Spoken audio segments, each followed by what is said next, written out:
Yo, everybody, this is Omega. Be sure to catch this episode on Classic Burners. It's lit. Yeah! Welcome to Classic Burners. On today's episode, we're going to be going over to the 818 Valley to rock with the greater 818er, Omega 1 from the UTI crew. So hop on board and don't miss the bus. Welcome to Classic Burners again. Thank you for joining us on yet another episode.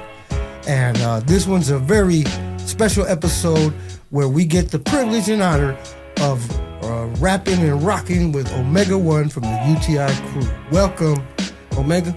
Thank you for coming on board. Give me a hug. Thank you. Oh my God, you're awesome. I love you, dude. Forever. All right. Forever. I feel like there should be like a night at the Apollo thing where like you have all your special people. Like this is the Apollo bench. Because you have everybody dope on here. So thank you for having me. I appreciate it. Yeah, I'm thankful. Many good people have obliged us, and we're grateful for that. This is a dope show. You've done amazing. Thank you. Yeah. Thank you. And you've been doing amazing with your gallery, but we will talk about that later. Thank you. For now, why don't we, let's just, all of these episodes, what we're doing is we're building basically like a platform. Like, we're putting on artists and kind of giving a general information on them. So, and then it just opens up the dialogue for the future. It'll kind of, it's documenting type of, this is a mini documentary. For sure. So because of that, we do have to go through the boring historical stuff. That's not boring to me at all. Let's go. All right. Let's hit it. So now, we'll go back into origins. That's what we do at Classic Burners. We're establishing a context. And so we'd like to talk about how you discovered writing, how you found out about it, and how you get your name and all that good stuff. Let's talk about a little young Omega. How old were you and what year was it? I was 16, maybe 15. So we're talking 85, 86. And I was a skater. So as a skater, you get to know every nook and cranny of your city. Like, when there's that pop in the sidewalk that you got to fucking ollie over. Sorry. Am I supposed to cuss? Yeah, it's your episode. So you got to pop over that, where there's cracks in the sidewalk, and you get to see the actual inner city, like in its infantry, like in every element as a skater. And so that being said, graffiti writers were in that element too. And so in high school, I was at Grant. And I was a skater chick, I already said that. But, I was locking into graffiti. And so I kind of locked into a few writers. By locking in, you mean you started seeing and noticing the same ones? Yeah, I started locking into the coolness of it. Like, okay, so there's a vibe, like, as a skater, I could say, like, when you eat it, you feel this pain in your body. And that pain, like, kind of resonates, for kind of, like, maybe... I don't want to get dark here, but like maybe some shit we went through, okay, as kids or whatever. And so like, there's that. It wasn't all fun and games, rainbows and roses, My Little Pony. No, skating could get real rough. It's real rough. Especially in the pools and stuff. I was always battered, but I loved it. And so that element, I think, really resonated with me with graffiti. Moving back, past all that stuff, but we all come from that. So there's reasons why we get into this stuff. So the graffiti writers that I was around in high school, namely Else. This is Grant, right? Yeah, at Grant. Okay. Else was a big name. Lurk was up everywhere. Shout out to Else. Yeah, shout out to Else. Lurk was everywhere too. I didn't know Lurk. The way I knew Else. But like, me and Else kind of became friends when I started to lock into graffiti because we'd always be like at the banks and skating behind Laurel Canyon and, doing skating the valley and just skating everywhere.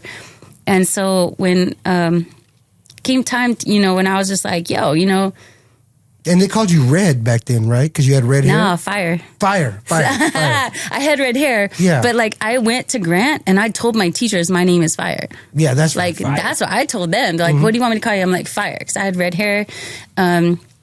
And so anyway, moving forward beyond that, that was my skate name, whatever. I was like, already like resonating with something else besides my inner person. So that being said, going to Grant, blah, blah, blah, doing the skating thing, locking into graffiti writers, like I started writing fire. It just because I wanted to. And then, there's pieces at Woodman. I see layers and layers and layers, and I see a fire piece underneath. I'm like, oh, sick. Like that's dope that there's a piece of that. But that's what like drew me into it. The connection between skating and writing. Okay. Now, connection to skating and writing is what started getting you into it. And then talk to me about the actual drawing and starting to actually do pieces. What really made you want to do that, and how did you go about it? First of all, I lived by the Woodman yard. The Woodman was my yard. And so I'd be out all night tagging or whatever, and I kind of locked into that. I don't remember. I wish I could remember who told me about the Woodman yard. It could have been just one night I was out and I just saw pieces. I don't know. But I'd go down there and I'd go at night because I knew it was a thing to not go over people. And I did a piece, and so every single night I would go over my own piece over and over and over. And each one was different. I'd try to elevate my style, my skills, my can control. And at night, because I was like, I was just kind of entering this world and I wasn't sure like what was going on. But now, I knew. Did you have the name Omega by that point? No, I was still doing fire, but then I chose Omega, and that's a whole different story. And where did you get the word from? The word was going over the hill back and forth. I think it was the 420. I was always skating Venice. And so it passed by like all the sororities, and I'd see Alpha, Omega. I'd see all the houses. And it finally just kind of locked in with me one day. I was like, I saw it over and over and over, and I was like, Omega, dude. And I was like, okay, nobody's written this name because it can't be a toy and bite a name, Just putting that out there. No shade, but major. You got to do your homework, bro. Like, do your freaking homework before you choose a name. You thought about it. And that was before internet and all that stuff. Now it's just like, this was just settling with me. Like, there's the alpha's the beginning, omega's the ending, and it kept resonating with me. Okay. And so I was like, did you know about the little omega symbol at that point? Did you do it? Yeah. Because I was already locked into like the Ankh and symbolism and blah, blah, blah. Okay, so and when I saw Omega, I was like, it just kind of like, boom. It just kind of kind of boomed on me. Okay, cool. It wasn't like something I had to go decide. Oh, awesome. Yeah, like it was just, that's my name. It hit hard. Brag. Yeah. So were you excited and ran out and did some Omega pieces to I did. to start putting it in, or what, to get that, I did. Claim that name? I did. Okay, so, and this is funny, that's why I'm laughing. I would like sneak out on my pad at like 2 a.m. because my mom was asleep, and I knew I had from like 2 a.m. to 6 a.m. before people got up and went to work. Mm-hmm. And I would literally every single night sneak out. I got like about 6 cans in my bag that would last the hours. And I hit the valley. Boom, boom, boom. And you used to rack that paint at the local Standard Brands, right? Yeah, we were broke, bro. There's no way. There's no buying paint back then. So it was just at, God, I don't remember the hardware stores. There was a few. We'd probably put them all out of business. But that being said, just running around the valley, getting crazy. And then people would wake up and go, who the? And nobody knew it was me. And I love that. That was dope. I'd go to school and people like, who the F is Omega? Blah, blah. The writers or the regular people? Writers, skaters. I hear them talking and I'm just like, da, da, da, da, da. And I'd be hitting major spots. Like, my goal in the night was to not just get up, but get like sick, like crazy spots. Like, you cannot get away with that. Like the steps on Notre Dame. The thing, I hit a spot on the Fashion Square. Like, I climbed up on the parking garage and I did a thing facing the street where nobody was doing that, like, back then. And there was no cameras, so we got away with all this. And then, like, one of the big ones was, I love this. I was out mobbing. It was like 5:30 in the morning. I was passing by Sherman Oaks Galleria, and that was the hookup spot. Yeah, it was like a writer's corner. Everybody went there. Mm-hmm. Okay, so then there's these pillars inside, and I walked in, I'm like, bro, there's nobody here. I'm like, are you kidding me? I had a tester. I was like, psh, psh, psh, psh. I hit a tag on the pillar facing inside, and everybody came in. They're like, how the F did she do that? They're like, so crazy. at this point, they're still trying to figure out who it is. And they didn't know who I was yet. But did they suspect that it could have been this girl hanging out with the skaters and stuff? Not yet. Because, like, they're like, oh, that's just fire. No, not yet. And here's the story. Before I knew better, I'd be hitting the back of bus benches, and you know how they were like layered with tags? And I'd just be tagging over everybody. Like, I didn't know, right? And so part of the conversation was, who the F is this person? They tagged over me. And I'd be like, oh, bro, I don't know who that is. I was playing it off so hard. I don't know. I'm like, I don't know. I was like, bro, I don't know. That's crazy. To learn the rules, I didn't know. Get that fool. Exactly. They were like crazy. Like, there was part of people like going, who is this? And there's part of people going like, oh, they're all mad and shit. And I was like, oh, wow, how am I going to do this? So anyway, it finally came out. Who spilled the beans on you? Get Up Stickers is the ultimate bombing sticker. Made from military-grade materials, these stickers are super easy to peel and were made for putting on tanks. So you know they're gonna last. So click on the link below to submit your designs. You don't want to sleep on this.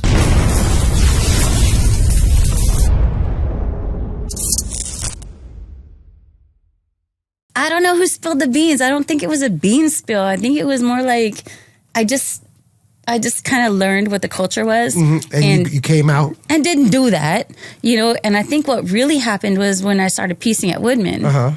And I don't know if you remember this, but the moment I kind of got known was when I want to say Swan Master, maybe Celtic was in there.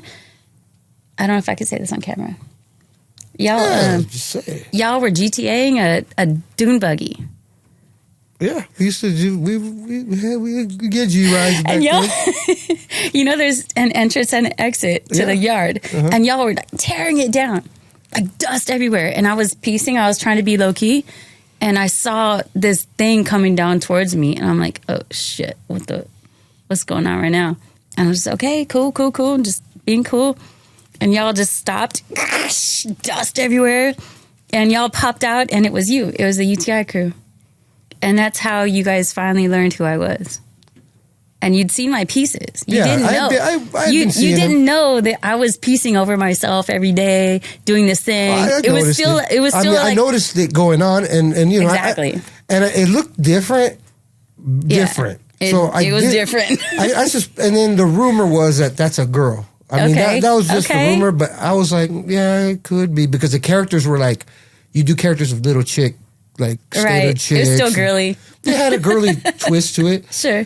So I, and I was pleasantly surprised. I was like, and for those that don't know, the Woodman Yard was like the yard in San Fernando Valley. It's probably, I would say, the biggest yard, and it attracted writers from LA and from other places too. So for the Valley writers, that was kind of like their little Belmont or something, to some degree. Dude, that was our spot. It was a good spot. There was some train tracks ran through there. There was a lot of walls, a lot of apartment buildings that had walls facing that. So it's kind of pretty private. Like the cops wouldn't sweat there. So people could take their time in peace. There was like an abandoned bug there with tags all over it. A car, beat up old wreck. Yeah, there'd be all kinds of stuff. Yeah. You'd roll in and go, okay, what's this now? And yes, as now I would come from LA. I'd get sometimes bused to school out there, and then I would stay sometimes the weekends with the homies that were out there, the Valley guys. And, we'd hang out and party and stuff. And that's when, at some point we started seeing Omega's pieces developing and her going over herself, like she said, and pretty good. She'd go for it. Yeah. Big, you'd go pretty tall, like pretty big. And, thought out colors and stuff. It was still rudimentary, but it was well executed rudimentary graffiti. You know what I'm saying? Thank you. Like I was trying. You went for it. Like you were going for it. I was trying to do every single piece a little different from the other, not cookie cutter stuff. And I think that day, I think we saw you and you had your backpack. You were like on a mission. Like you were doing your thing. And that's, I think, what I respected. And I pointed out to the homies, I said, that's respectable. Cool. I mean, like she's just going for it. You know what I mean? She's just a writer. You know what I mean? Like there's no gimmick to it. Nothing. She don't give a crap about any the scene. You know, she's just doing her thing. You know what I mean? Like, and that, you know, I had to respect that get down. Thank you. Yeah, there was no like, I'm trying to get in here, get in there. Actually, when I started writing, the fire piece I did, like in my brain, I already had my own crew. I called it DFA, Down for Art. I was like, not even in anything yet. And I was always like, fire, DFA, you know? Then it just became Omega. And I was like, you know, cool. And then, I met you guys. And then but right around that point too, there was a girl writing in that area, in the Van Nuys area, wrote Pink. And you guys started going at it, dissing each other and all kinds of stuff. And then I remember you did a piece of a character of yourself holding up her chopped off hand. Yes, I did. And I called her nuts. Stinky Pinky. Yeah, you went all in on her. What happened? Honestly, I didn't even know her, dude. I had no inclination of who she was, nothing. It was the fact that she was biting off a Lady Pink's name. So you just felt she was unoriginal? That was my whole beef with her. Yeah. I was like, bro, if I start breakdancing, I'm not going to call myself Legs. Like, come on, bro, do your homework, you know? Yeah. So that was my whole beef with her. Yeah. And she, you know. Did you guys ever formally battle? Well, she didn't have the skill set to do that. Okay. Let's just go there. But just a little dissing, a little something. I mean, she wasn't a piecer. She was a tagger. How about on the tagging? Did you guys diss each other a little bit? She never dissed me as far as I saw. Okay. But in almost every piece, because I was all about, like, you know, you can't just fucking rock Lady Pink's name, dude. Like, I respect her so much. Like, what the? Who? Nah. So you just looked at it like you were checking a toy kind of thing? I was checking a toy. Okay. And so now you can see the fire we saw in her. And so at some point we said, you know what? This girl's like, I think it would be good, you know, for her to join the crew because she, you know, I think she's coming from the right place. You know, she don't have, like, she's showing improvement on her own. You know what I mean? And I think we put you down. Yeah, you started did. rolling tough with Swan and Celtic because they lived out there in your area. Yeah, right? You were like on the border of Sherman Oaks and Van Nuys. They were like deeper a little bit in the Van Nuys. Right. So tell us a little bit now about day-to-day adventures with the old UTIs around the Van Nuys and the Woodmans and all that other stuff. It was adventures like crazy. Oh my God. Okay, so it was just, okay, first of all, let me back this up with my mom. She's dope, and she would always just be like, just call me and tell me you're alive. Okay, so I'd check in with her every night. Mom, I'm good. You know, there was no cell phones. It was like payphone, pop in a quarter. You had to know people's phone numbers back then. Mom, I'm still alive. I'm good. Okay, love you. Bye. Stay the night at Darren's or whatever, or we're out, or, you know. And so that being said, she was a great mom, so I'm not trying to put that on her. But, like, I was out and doing crazy stuff with you guys. It was always the squad. It was like you, Swan, Master, Celtic, Smurf, Ressin, Snap. Oh, for sure. And then it was pretty much us. And then people would link in as they would. But pretty much Tragic, Caper, and all them, like, Else and but Flash. pretty much, like, when we were, Flash. But, like, you remember when we were, like, kicking it at Celtics Pad? It was always, like, kind of that Celtic, core Swan, people. Yeah, Econ, for Master, sure. Smurf. Yeah. Rest in peace, Econ. But it'd mostly be us. And he'd get that buzzer. Hey, yo, bro, you home? And there'd be, like, homies rolling in. Scrappy. But it was always be, like, our nucleus. Steam. Yeah, for sure.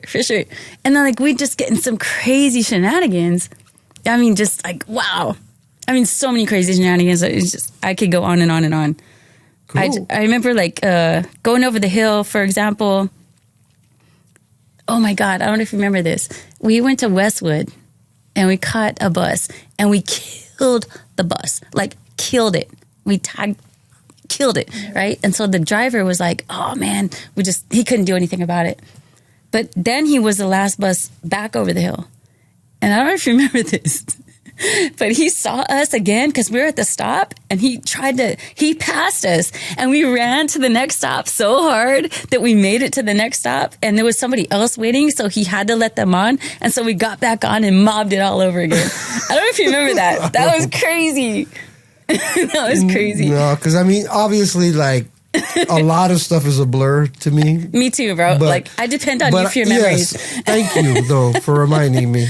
It was so fun. And I remember times in Hollywood, we're on the bus. That's when the window started open from the bottom. And, like, somebody was doing something, obviously, because Snap got really mad at them. And I think you did too. I don't remember exactly what it was, but everyone started like launching out of the bus windows. Like there was all of us. We just launched out. We were in Hollywood, and like chase after that person that was out there. Fight broke out. Like it was one of those things, you know. Crazy. It was crazy. But yeah. Days. So good times. So now you're developing and piecing and stuff like that. The year now at this point is probably like 89, 90-ish. Sure. And then the other crew that was pretty fresh at the time was TCF. They were from the West Valley. They were good. A little more upper class, but they were dope. And they learned about like from KSN. They were starting to like kind of team up with them. Yeah, KSN was dope too.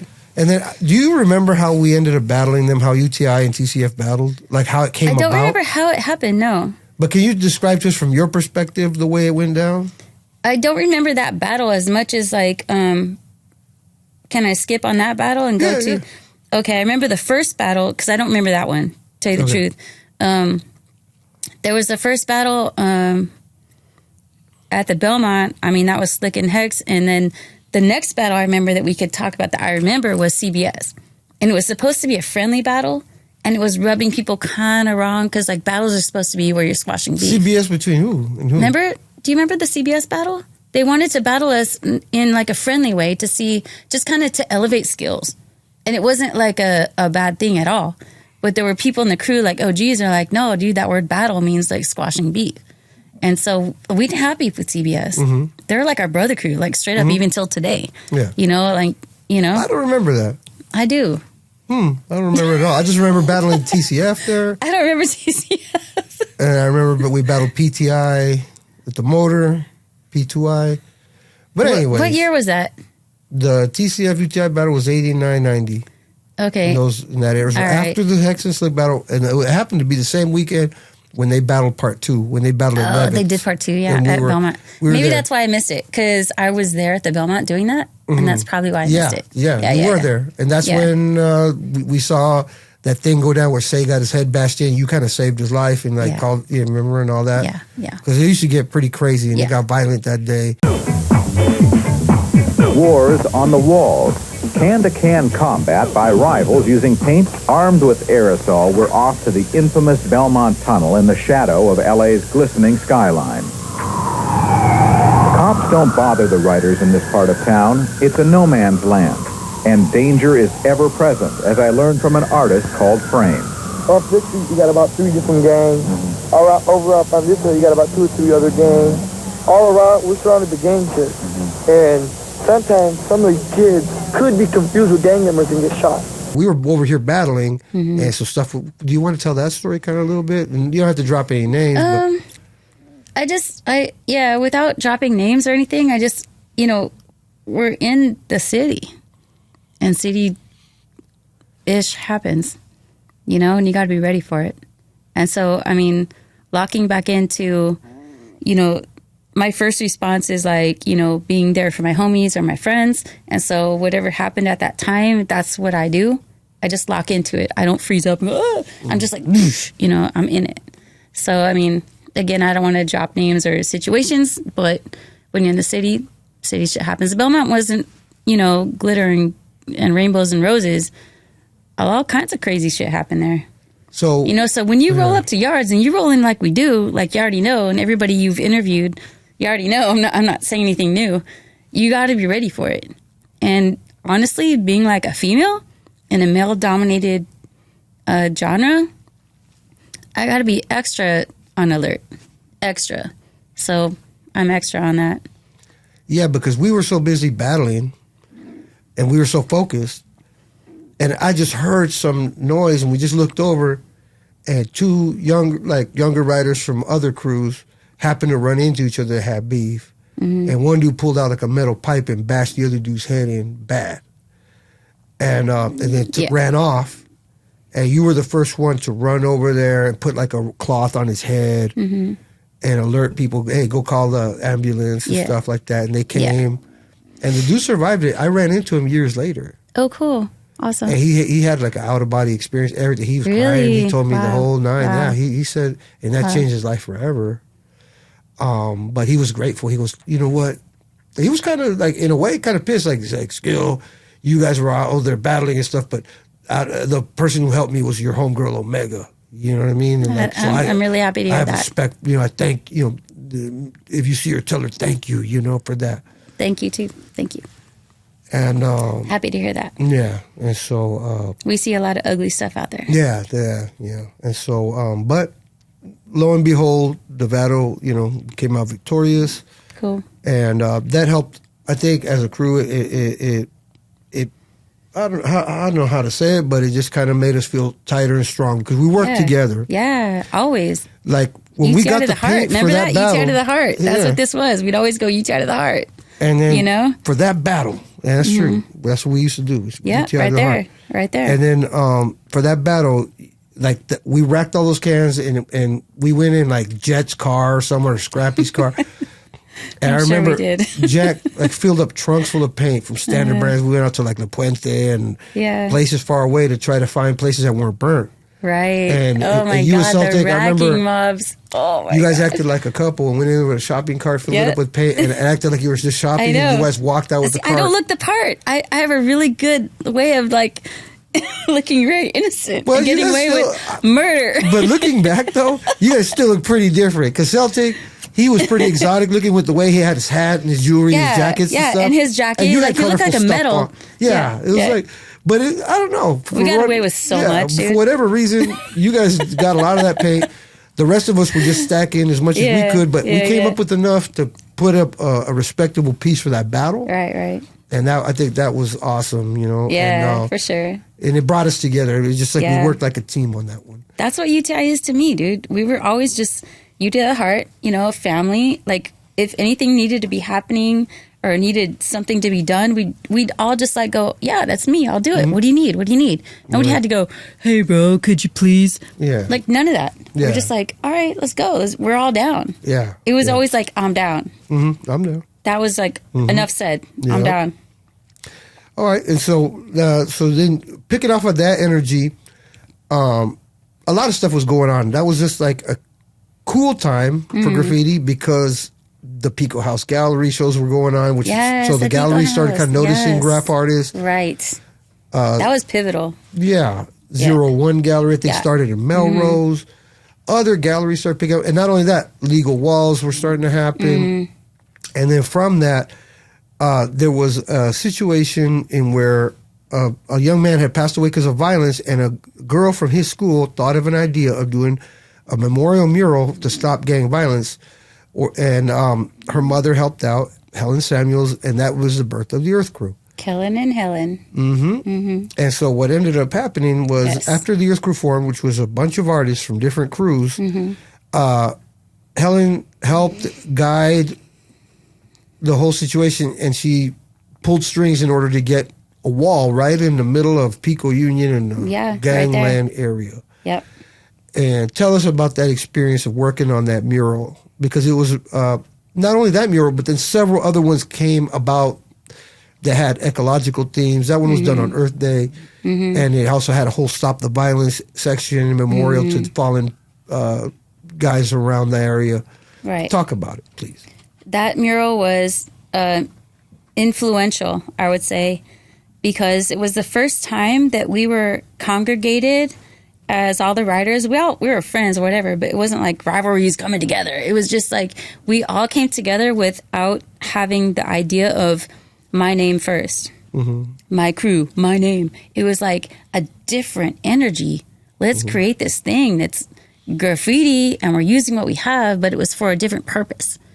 And our purpose before was always name and fame, right? Crew fame, getting the crew up and just elevating the crew, and name fame within that, you know? So this was like amazing that she did that. She got us all together. And we're like, who the heck is this Helen lady? And she's amazing, like her energy. And she's always like, hi guys, are you smiling? She was awesome. Hear her voice. She's like, awesome. Oh yeah, you know, like I have a really great picture of us at that wall, by the way. Right. When the cops rolled up and you went behind the cop and you're like this behind his head. Oh yeah. I still have that picture. That's a fun picture. Yeah, that was dope. And then what else she did was when the mural was done, she brought in this crew of like, I don't know who they were, but they were like burning sage And we went into do you remember we went into the building and we had like a sit down circle? And she had like gurus and you know how she does. There was a tribe, the local tribe. The tribe, but she also had, yeah, she had a mix of like. Oh yeah, because she was part of something called the Rainbow Tribe Coalition, which was like just a bunch of like some Rastafarian brothers, the Chumash, some of the natives, some Catholic priest from somewhere. Exactly, it was a mix. It was a mix of everything. She marched us around the whole building. First of all, getting together to help and stop the violence and just to, you know. So we're burning sage, marching around the whole building. So that was different. You know, we're just all like going, okay, we're here for it. Exposing us to other things. Exactly. And, you know, we're all like in our 20s, early 20s. And I feel like as human beings, that might be a pivotal time where either you do or you don't search into spiritual aspects. Yes. And that kind of launched my spiritual trajectory into, wow, there's something else going on here. Word. And, you know, that's where it started. No, it was important. It was an important she's time. pivotal in that. And what's interesting, if you remember back, rap was going kind of through something like that at that time too. That's when like the jungle, what's it called? Like the Poor Righteous Teachers, Jungle Brothers, and a lot of people were. KRS was like saying about knowledge and it was. I call it the Daisy Age. De La Soul, because you know, De La said Daisy Age, and it kind of encompassed that. All the music too, you know, like Freestyle Fellowship and all that. Like we're all just like anti-racism, one love, be a human to each other, you know, just positive vibes. You know, Tribe Called Quest was on that tip too. Like everything was like really positive. It was uplifting, Melly Mel, Stop by the Shop, you know, everything else. It was all positive vibes, you know, everything. And then it switched later, but in that moment, everything was just like one love. Yeah, there was definitely like an awakening, like a blossoming of like, at least in the streets, of kids for sure thinking about what they do and why they do it a little deper. Right. Even the clothes we wore were colorful and medallions and hats. And I mean, I still kind of do that, but because I'm still in that vibe. And it's a dope vibe. You know? Which brings me to the next thing is that a little bit after that, there was some trips to Mexico City, to here and there, and you know what I mean, like different events, which each would have like, you know, its own episode, you know, with all the adventures and all the stuff that have happened. But from a overall big picture, after that, another important historical thing in LA that you were involved in was the hip hop shop. Yes, for sure. So, you know, why don't you talk a little bit about your experience there? All right, let's get the hip hop shop in the books right here. What year was it? It was 90, 91, 92 officially. In 89, so I was 19 years old. I was making these really cool velvet hats. And remember, like I just said, the swag, the hats, everything. Like everything was really like, boom. You know, if you can think of like Swan and A1 used to like to do that too, huh? They were pretty good at that, right? Oh, yeah. Definitely. They're mascots for everything I'm saying right now. And so I was making them at my home on, you know, my mom's dining table. And then, you know, Hex at that time had painted the wall across from our shop, going to be our shop. It was the comic book store. And so he ended up knowing the lady who owned that spot at 7801 Ogden. And it was a flower shop. And it was two shops. She was having a hard time. And he was like, hey, you know, what if we rented out the other side? You know, because, you know, Megan makes these hats and all that stuff. So originally, it started out was we rented out the half of the shop for my hats. Wow. And for my gear. Like I would deconstruct hoodies like you're wearing, take it apart, use the pattern and reconstruct it with like really cool fabrics and whatever. Nice. And so he saw that I was doing that. The opportunity was there. So we opened that spot for my stuff. And then she went fully out of business, let us, you know, talk to the landlord, and we ended up renting out those both spots. And that's the infamous Mr. Ballure? Mr. Velour. Oh my God. Do you remember the pieces Hector did about him? Like this big greedy dude. Big greedy dude. If you go to downtown, there's this big tall building with like a turquoise rustic top. That was he owned the whole building. Wow. And so we were always like, oh yeah. Why is he nickel and dime? Money monger, blah, blah. Yeah. But I mean, looking back now as a business person, like we had it good, bro. Like we were just kids go, you know, but you know, looking back, I'm like, bro, the rent was pretty cheap. The rent was dope, okay? But we were just always like, fight the system, you know?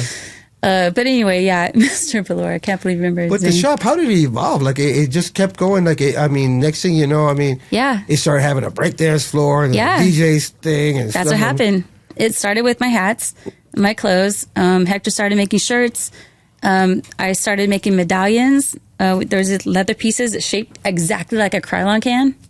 I don't know if you remember those.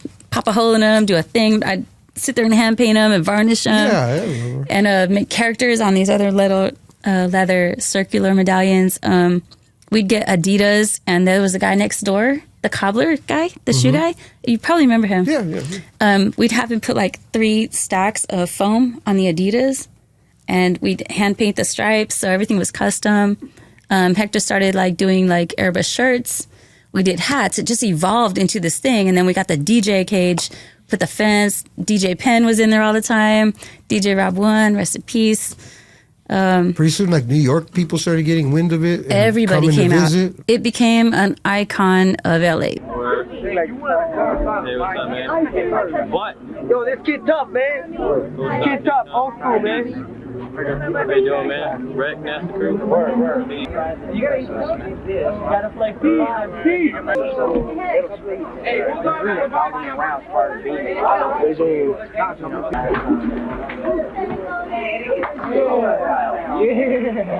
We were the first, LA's first hip hop shop. You know, after that was like Beat Nonstop, and then after that was, oh my God, Workman's the Outlet Beasties, and all that. the Beasties, extra large. Extra large. Yeah. So, but before then, I gotta say, like, you know, Hex had made connections. He painted Sporty LA, that little shoe shop, and then he painted the comic book store, and we're just making connections along the way. And so, you know, part of that, I got to give credit to that he made those connections, and that the shop itself blossomed with our joint efforts. You know, I made magazines, the OTL, On the Line. I featured like Black Book pieces. None of that had ever been done. Pragoff and Grody were shooting shots for like the book, you know, but nothing was happening that we were doing. We got fat laces and all this stuff. We found out how to get like tons of fat caps and, you know, skinny caps. And we had cases full of them. And then we did like a little art gallery next door. We did. You were the curator of that. Yeah. I attempted it. We tried hard, bro. Like, and honestly, the only reason we closed the shop was not for a lack of business. It was because, you know, we got integrated into a different mindset, into, I would say, a church that basically like influenced us to say that wasn't of God at that time. And I say that very cautiously because it was a time. Yes. It was a time. But at the same time, I remember that you guys were also getting attacked a lot by people. Like, in other words, because whenever you succeed, there's a lot of haters and things like that. Of course, yeah. Right? But that never swayed us. Yeah. It was the decision that we made to, at that point in our lives, to pursue a spiritual path. And at that time, the shop elements weren't coinciding with that. Yes.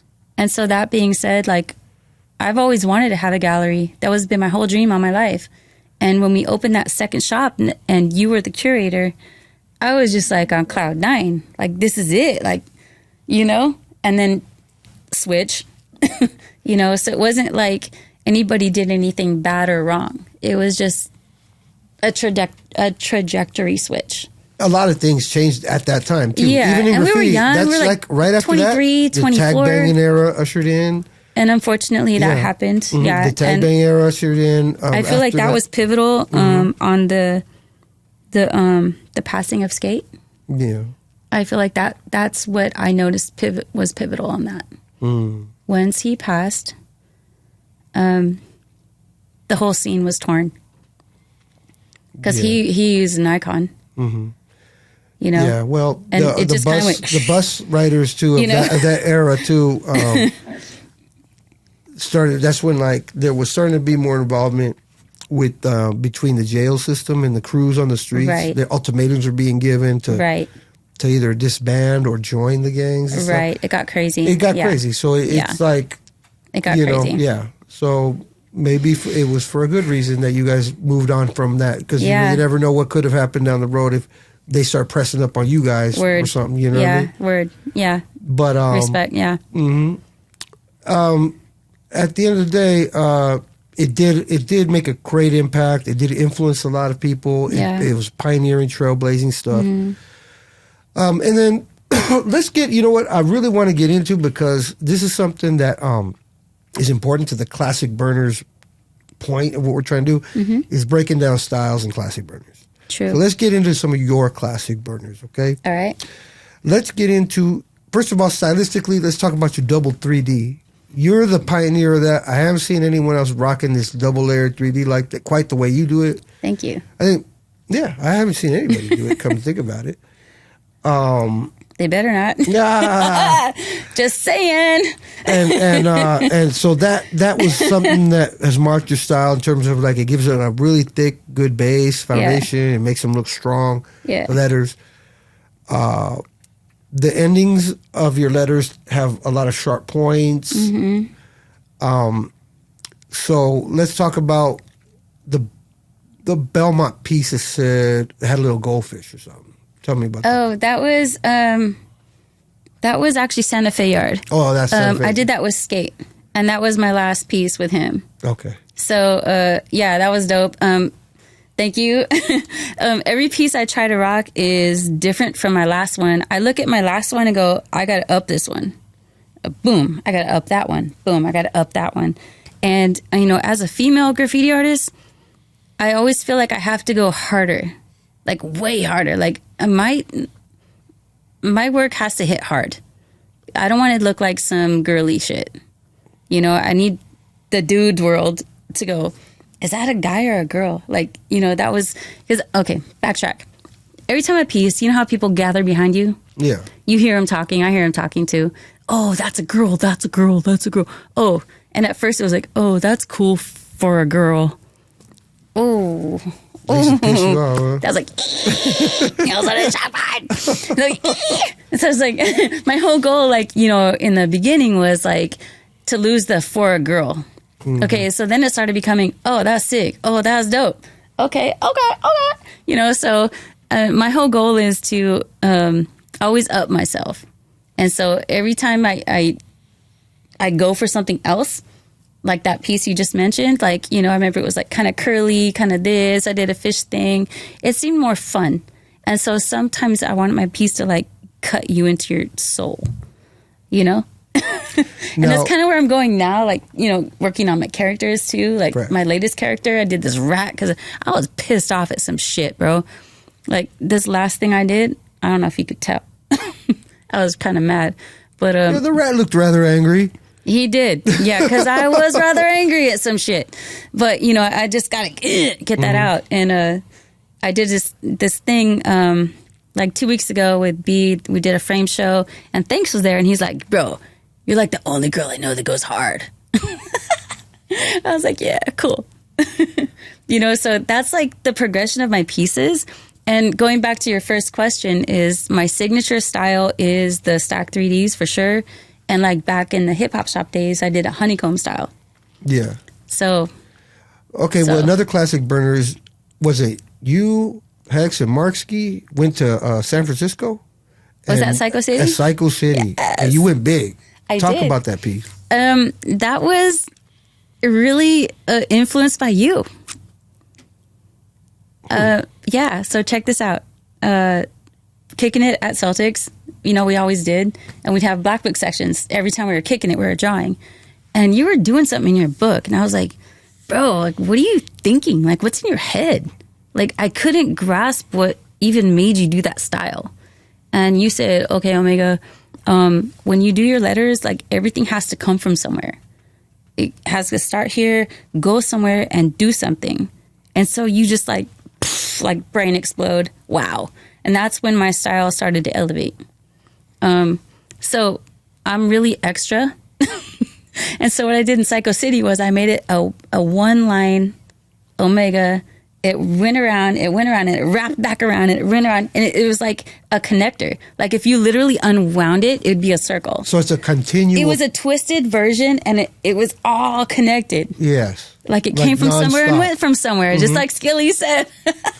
Awesome. And it had the double 3Ds too, huh? It sure did, yeah, for sure. And that was, I don't know. All you guys went big too. Yeah. Were you I guys rolled up- invited there, or how did you guys end up in Frisco? it was a big thing. Like everybody in the valley knew. Like I rolled up with Joke, and I forgot who was in the car.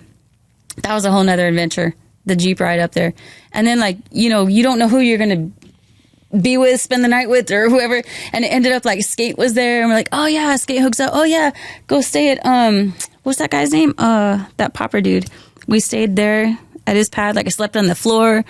Like it was just a thing back then. You don't have plans. Yeah. You show up and it works itself out. Yeah, that's the way we all used to roll.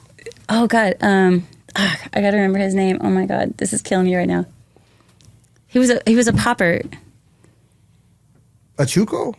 It wasn't Chuco. But it was a Northern Cali popper? It was a New York dude. Okay. Oh, New anyway. York. Oh, Wiggles. Wiggles. It was Wiggles. Yes, it was Wiggles. Yeah. So we're there, like Or Sugar people are Pop. crashing on the couch, and Okay. I'm on the floor. Like Joke is over here. Like there's who knows who's in the room, but Fresh. you just show up with a box of paint, do your thing, and work it out. Dope. Yeah, that was fun. That was fun. That was a good one. Psycho City. I wonder if it's still there. Yeah, Psycho City. Which reminds me, because recently Shen posted, Crayon made a little necklace that she had lost in the fire or something. That was really dope that he like remade and gave it to her as a gift. Oh wow. Yeah. And really, at that era on the West Coast, it was really only you and her, right? Like, I mean, that were like making an impact as far I would as say so. piecing and stuff. Yeah. Like, besides just the little stuff you'd see. Did you ever meet her? I have not ever met her in person. Okay, cool. That'd Did be you guys dope. ever communicate via anything else? No, that'd be But you're dope, just though. aware of each other. Yeah, for sure. Like you always know who's like hitting it hard. And there were girls on the scene, no doubt. Just like there were girls in skating. But did they skate or were they hanging out or Got you. where their level was or whatever? As a skater, I was like launching and swimming and skating pools. What tricks did you get to? Other girls were like, you could do ollie kick flip and all of that? course. That's wow. easy. That's not for you. Okay, then. Most people don't ever get to that level. Okay, well, there's a thing like in graffiti, like thing with skating is like if you're a girl, especially, you especially have to prove your point. Like I was skating in Venice with like the Alpha team launching. Did you jump steps? Like staircase? Like steps? I didn't do staircases, but I did Rails? launch ramps and like landed on my ankles like 1,000 times. So yeah, good on knees. And then we find you years later doing Zumba classes. I know, which is How did not. you do it with the knees?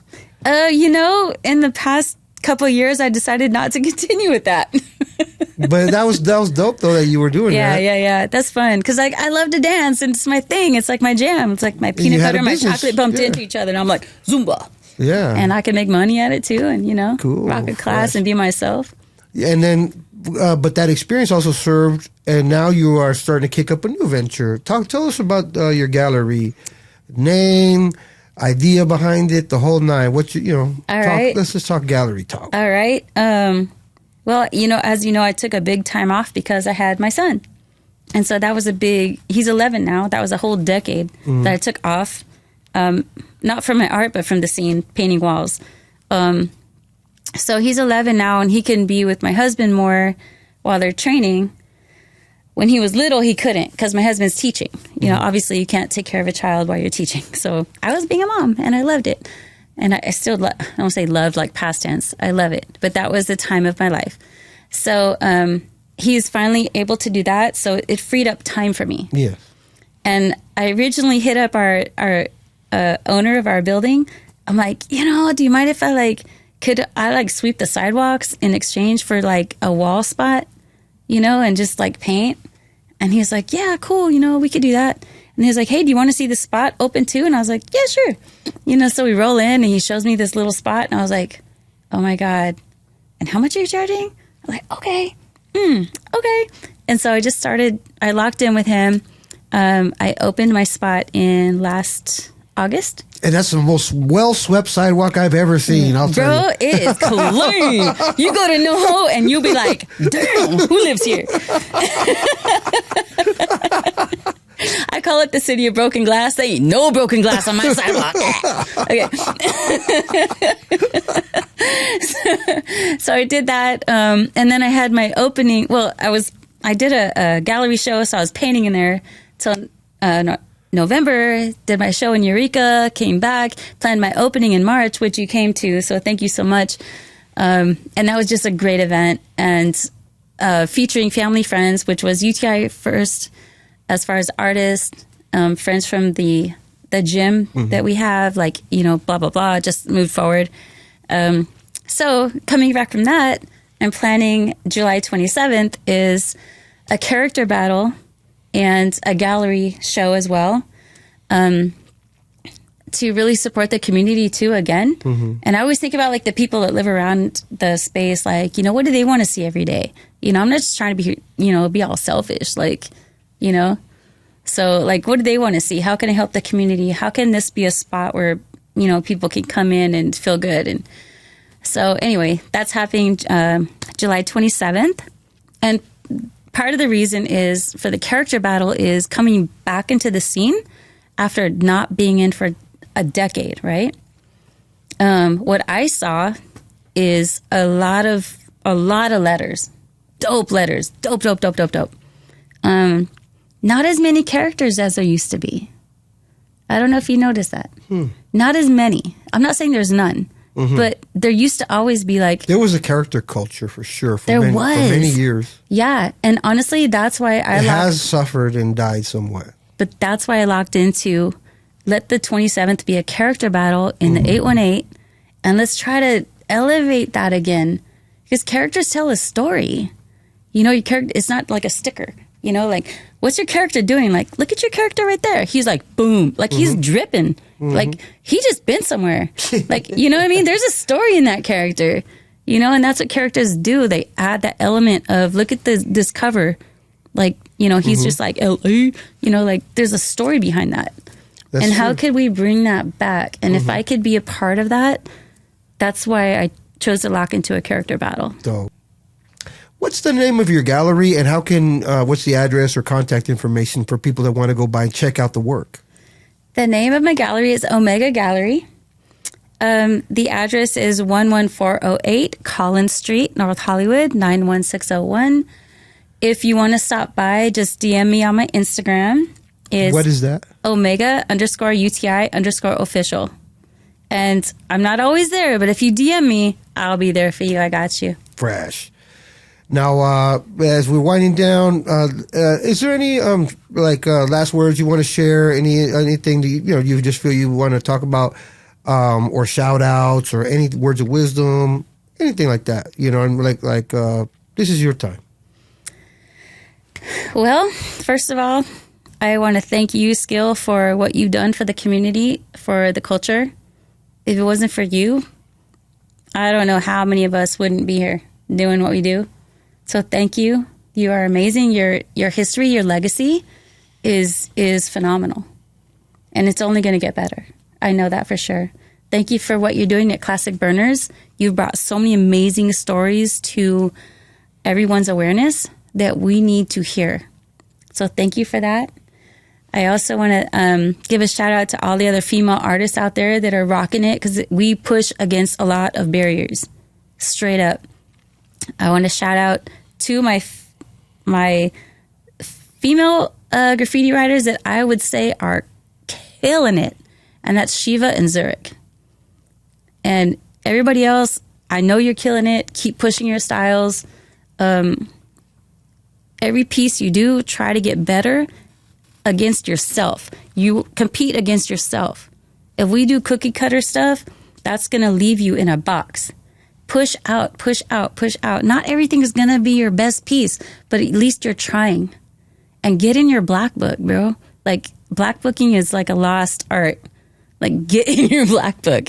That's where you work out lines. I was doing a black book thing today because I'm going to paint tomorrow. And I was working out some lines. I'm like, oh, I don't like that. Erase. I don't like that. Erase. Oh, that's sick. I'll keep that. Okay, blah, blah, blah. Yeah, it's like the pre-work that you do to make something better. Exactly. So you can go to a wall and hit it in a 2-3 hour, 4 hour session because you already worked it out. You already figured it out. And black booking is a beautiful way to get your art to also locked into like a historic representation of what you do. Like I brought a book here today there's pieces in my book of homies that have passed away. I treasure that. So get in your black book, hit the walls, challenge yourself every day. Lock in to getting better. Fresh.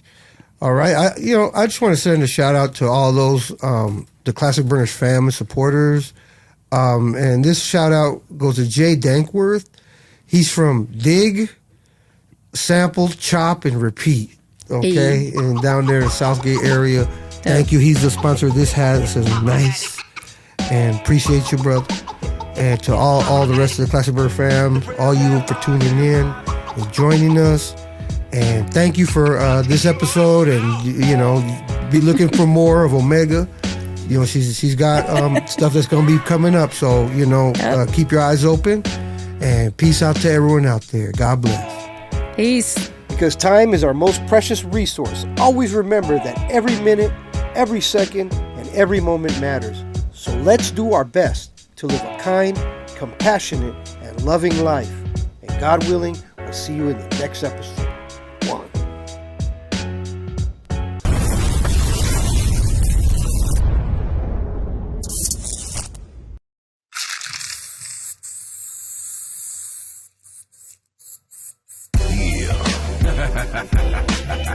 Monstro, Rocker, Dali. The natives are restless. Yeah, I say the natives are restless. The natives are restless. Rocker, Irish science. Let's go, let's go. Yo, let's gather here a second, taking the atmosphere. As I steer this vessel like a Chevrolet Cavalier, I'm a native to this culture, chasing vultures up out of here. Fuck out of here, a lot of work put in like Vladimir. We dismissing fear. Listen here, if your loyalty shifts over clout to the point where you disappeared and disappear, you overlooked those who wrote the book. How does that work? How you a factor when there's gaps in your chapters? Let's cancel the chatter off the grid, damage your scanner, shed some light in this tavern, and hold this mic just like a lantern. I don't settle for the standard or nestle in the pasture, turn a happy camper into a snack for a pack of panthers. My pops would often reminisce on the mothership landing, and then become sad in it how the brothers disbanded over money mismanaged and traditions abandoned.